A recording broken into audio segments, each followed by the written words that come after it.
Leaders of the National Unit Platform addressed journalists from the party head office in Kamwokya, Kampala, shortly after the arrest of the party's presidential candidate Robert Kyagulanyi in Luuka district for the violation of the COVID prevention guidelines of not gathering many people. On arriving at Luuka, and he was guided by police every step of the way, he got there and all of a sudden police and security operatives turned wild. These were commanded by one Frank Mwesigwa, who used a lot of force, who really meted out a lot of violence on the people.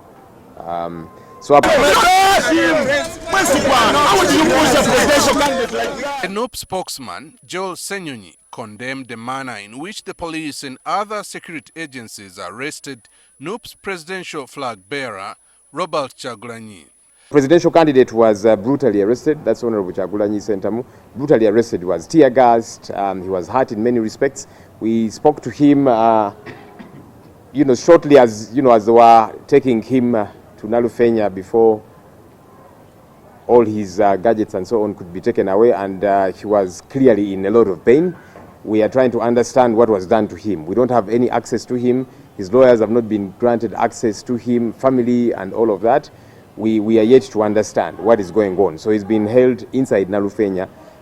There's a system that has perfected the art of violence, and it periodically exercises it as if Ugandans are guinea pigs, as if they are not human beings, as if a presidential candidate who is nominated does not count for anything. Ssenyonyi accused the Electoral Commission of poorly handling previous grievances the party filed against the police for subjecting their presidential candidate Robert Kyagulanyi to brutal treatment. We are demanding the Electoral Commission to take charge of this process, because clearly it's showing that the Electoral Commission is not in charge, because they are the superintendents of this process. But you see, whenever violence keeps being meted out at a presidential candidate, whenever his meetings are thwarted by police, we keep wondering who is in charge of the electoral process. Is it police and security, or is the Electoral Commission actually in charge? The NUP officials also say that police and other security agencies were selectively applying the law in enforcing the COVID-19 prevention guidelines. We do not mobilize these people to come up for these meetings organized by Honorable Kyagulanyi.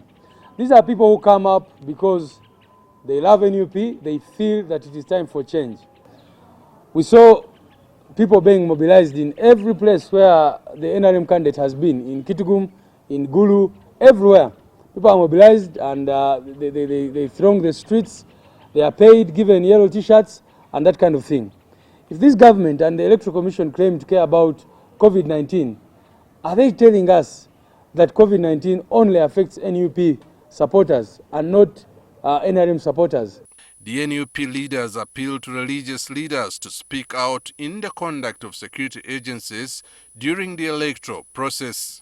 We would like to see our religious leaders speak out a lot more about these issues. And we are not telling religious leaders to come out and support Honorable Kyagulanyi and NUP. No. Feel free to support whoever you want. After all, they also vote and it's a secret ballot. But ultimately, Ugandans want to hear them speak out against injustice. They want to see them involved using their platforms. Because if they don't come out and speak, the people will speak. Today, you have seen what was happening in communities, even without any directive being given from the center. I don't want this to happen. I therefore request, appeal to religious leaders, cultural leaders, civil society, donor communities, to come out and talk about this evil. According to a statement issued by police spokesman Fred Enanga, 3 people lost their lives while at least 30 others were injured in the chaotic scenes in Kampala as some people protested the arrest of Kyagulanyi. Aaron Mukama, NTV.